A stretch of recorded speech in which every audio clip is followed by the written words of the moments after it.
First of all, sorry about my fans, but it's hot as balls in here, and I'm not turning them off. So, this is completely scripted to save time. I don't normally script my video commentaries, but I needed to present my points as quickly and efficiently as I could. Sorry beforehand if it sounds monotone, but it's faster this way, and will make the video easier for me and you as the viewer to comprehend. I'm an Ebonheart Pack main player up until Tamriel 1.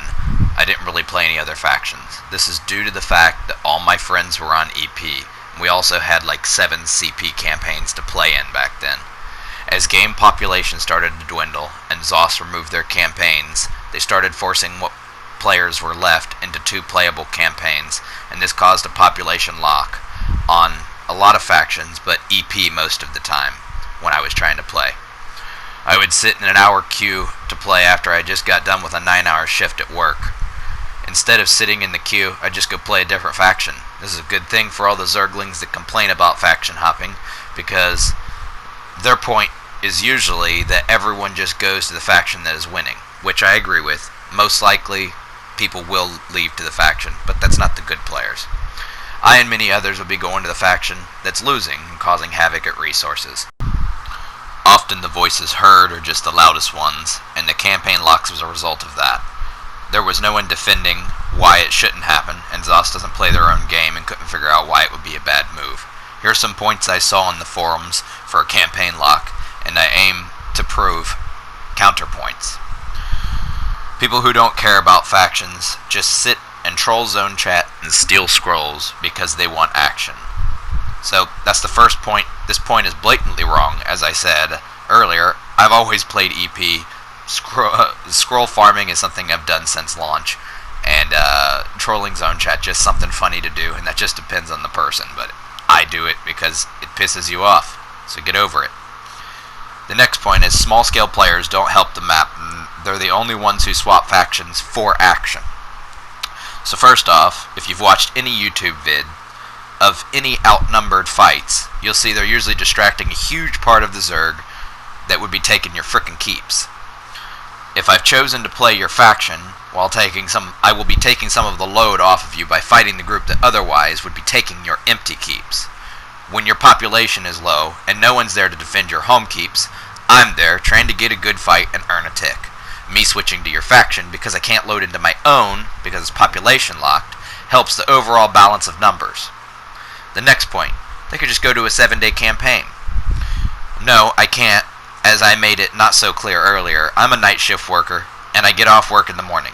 If EP isn't pop locked when I get home, it's zerging down the map, and I'll have no good fights anyhow, unless I'm fighting the EP. The 7-day is a ghost town at that time. If you want to keep your score points overnight while most of you are asleep, then you need people like myself and others to switch factions and take resources for action. We take the resources for the action.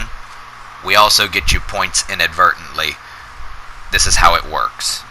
This helps your map and ensures that EP won't have a 2,000 point lead on you while you're asleep. Well, these are the reasons that I think faction lock is dumb, but I haven't told you why I'm upset enough to make a video about it. Last campaign I made sure to change all my EP homes to the 7-day because I can't log in due to not having hours to wait on a queue.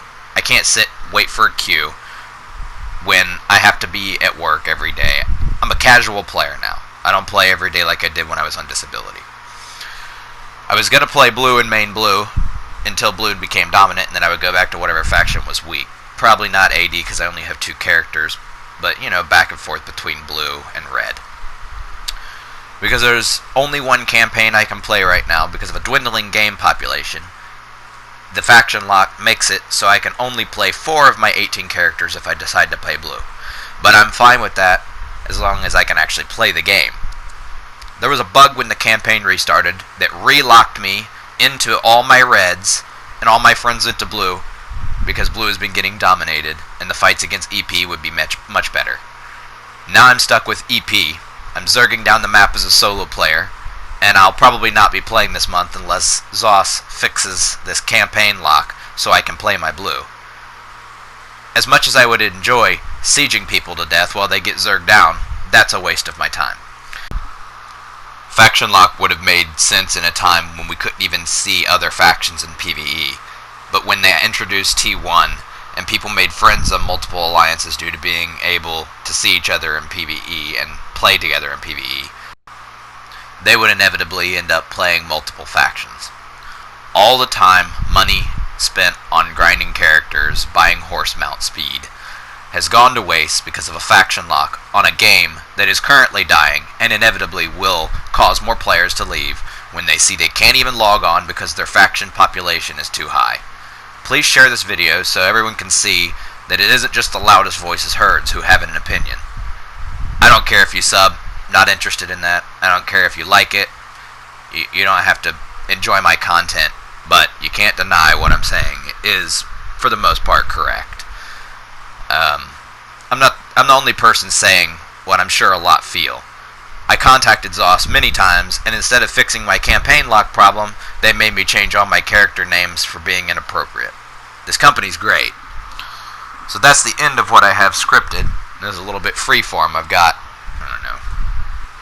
10 minutes worth of this video for anybody who wants to stay and listen to me rant. You can. If not, then leave. I don't care, just as long as I got my point across. But this shit is dumb. I come home after a long day work. I just want to play my game. I can't because my population is actually locked, meaning I pay money to ZOS for fucking ESO Plus, and then I can't even log in to the game to play it. You go to IC in the morning. I don't know if you guys play in the morning, but it's fucking dead. Anywhere from 3 a.m. Eastern Standard to 6 is when I'm logging in during those times. Sometimes I log in later if I stay at work later. But even then in the morning, IC's dead, 7 days dead. What the fuck is no CP? That doesn't even exist. Not even a thing. So when I go and spam them with 5,000, hey, can you fix this? I mean, I told him as soon as it happened. It was like within 5 minutes of me finding out that I couldn't log into my blue, because I wanted to go play blue with virtually all my friends are on blue right now. So I'd just be playing solo, in the lag from a game that's dying. As soon as it happened, I immediately started messaging them. They would respond to me with these generic-ass responses saying, well, we're sorry that this has happened to you. You should take precautions to make sure it doesn't happen. I went through and looked at all my characters. Not a single one of them was in Cyrodiil when it happened. Not a single character was in Cyrodiil. So apparently people were saying that was what caused the problem. Well, it didn't cause the problem for me. Whatever it was just caused it to relock me in there, and I can't get out of it. So I'm stuck. I have 8 or 10 EP characters. I don't remember. I have a lot of EP characters. And I can't play any of them because I can't log into them. And I can't play blue or yellow because of a campaign lock.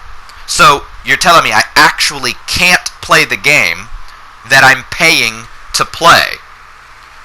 This is asinine, and I feel like there's probably grounds for some sort of legal suit here.